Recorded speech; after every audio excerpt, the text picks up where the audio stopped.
Welcome, everybody, to Thomas Nelson's Press Play podcast studio. My name is Bob Flynn, and I work in the Communications and Marketing department here at the college.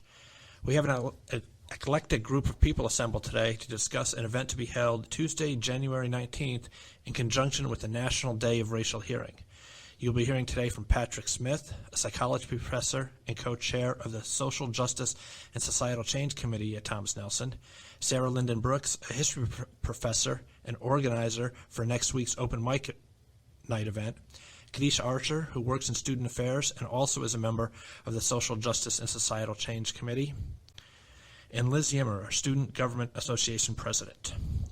Let's first talk to Patrick Smith, who will give us some background on the Social Justice and Societal Change Committee. Welcome, Patrick.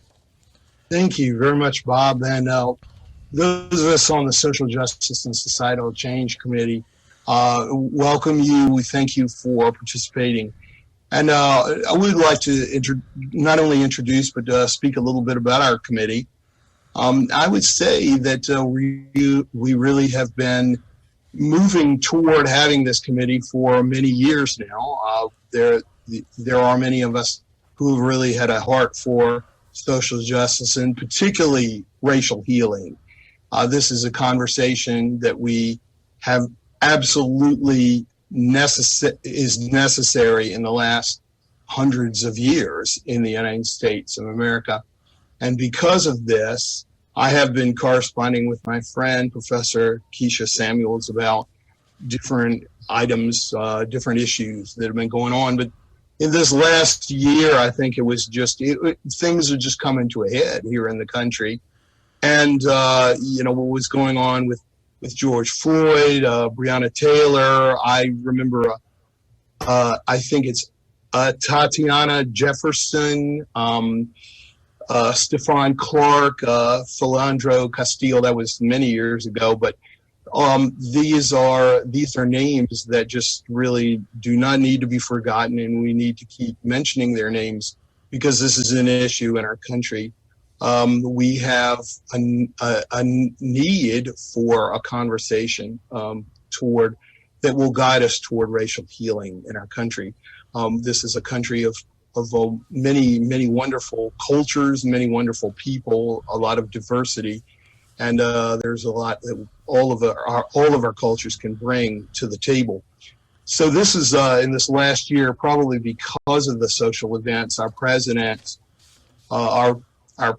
at that time, Greg Jasinkiw, said, let us bring together a committee.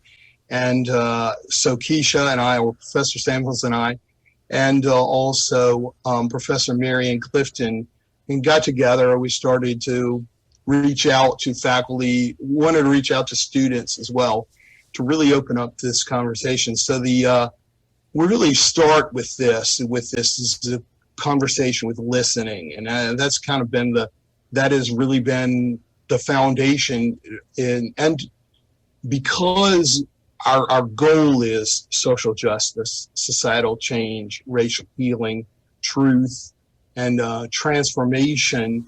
That is our long-term goal.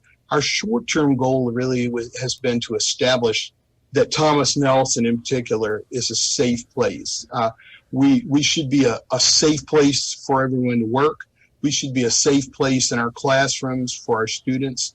And what that means is that people should feel safe to be who they are, yes. And so toward that aim, we have been meeting, we've been having this conversation and really sharing stories. In my history, I have some experience with racial transformation, racial healing in giving workshops, so working with workshops. And I've always found that really it's like this. If you just really come to someone and you say, well, you're a racist. Well, that may be true on one hand, but a person's response usually is, no, I'm not. And I have this evidence, some of my best friends or whatever.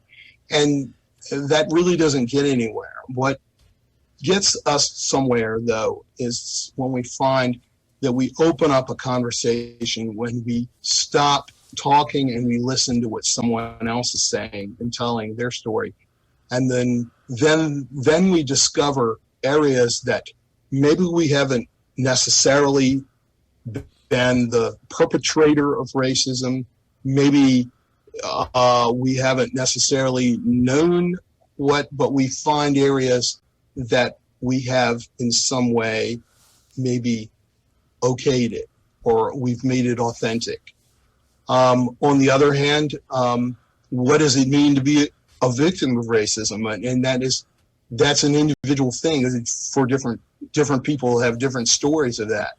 And so by listening and by making that connection and interacting with people and becoming their friends and their companions and their colleagues, this opens up our minds, opens up our hearts, and eventually we should open up our wills to make a difference and to promote social change. So I've always found that to be so.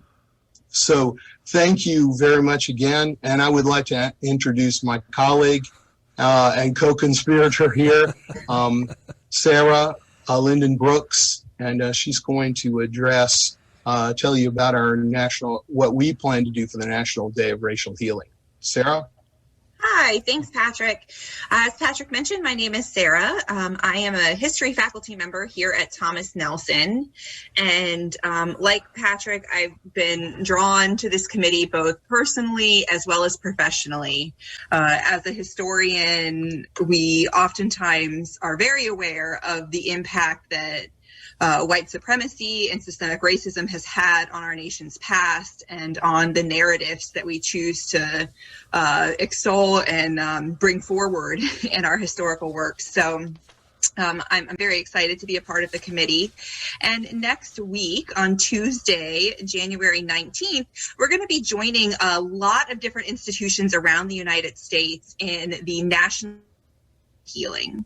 If you're not familiar with it, that's understandable. It's a pretty new idea. This is the 5th annual National Day of Racial Healing, and it's done in partnership with the Kellogg Foundation.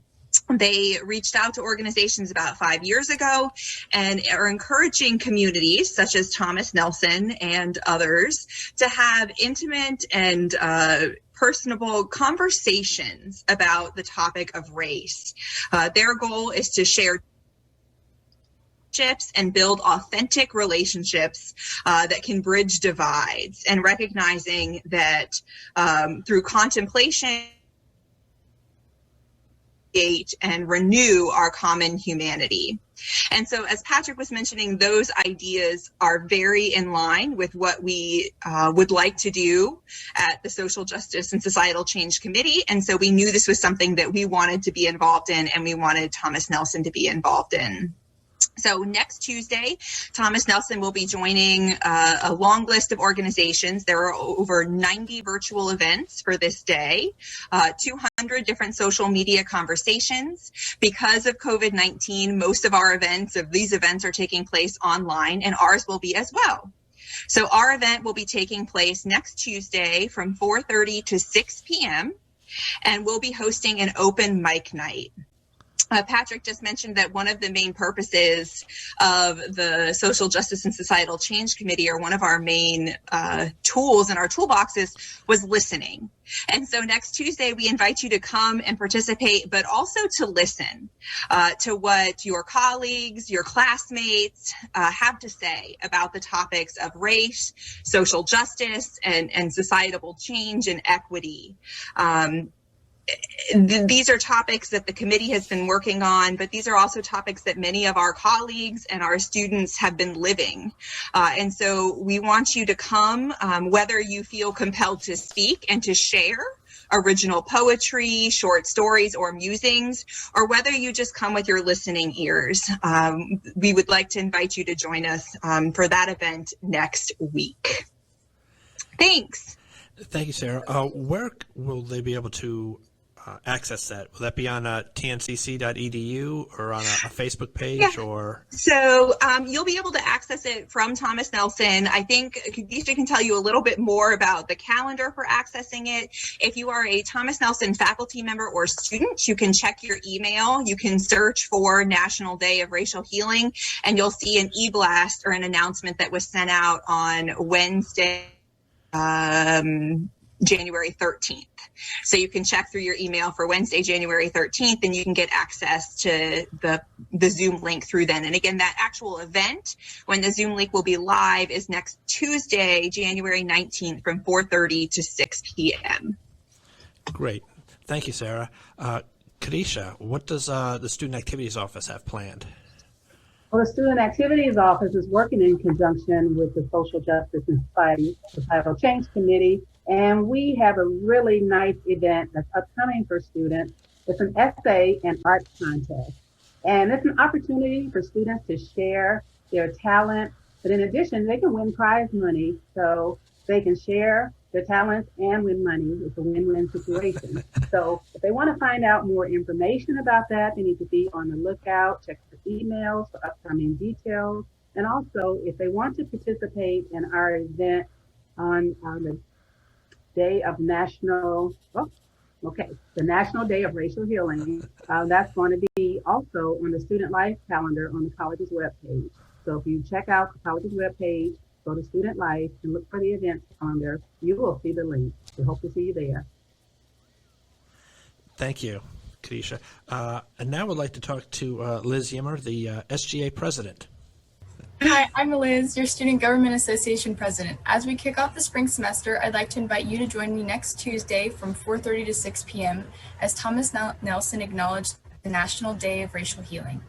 We'll be having a virtual open mic night where you can share original poems, short stories, and musings on issues related to race. Look for announcements and the Zoom link headed your way soon.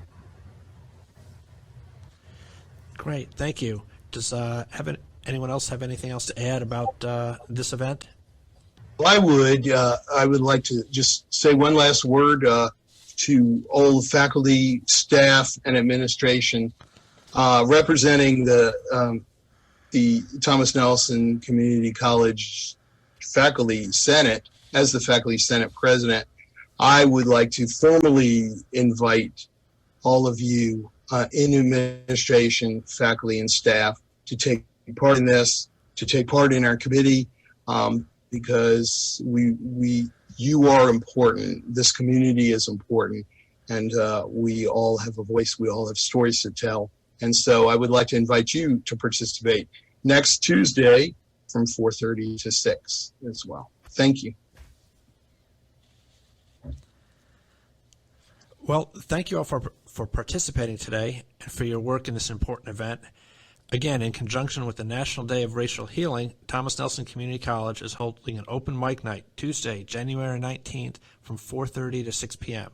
Students, faculty, staff, and community are welcome to participate. Feel free to share an original poem, short story, or any music on topics related to race. We want the college community to come together to voice feelings, share stories, and foster a community of respect and resilience. If you have any questions, check your email or go to the Student Life events page at tncc.edu.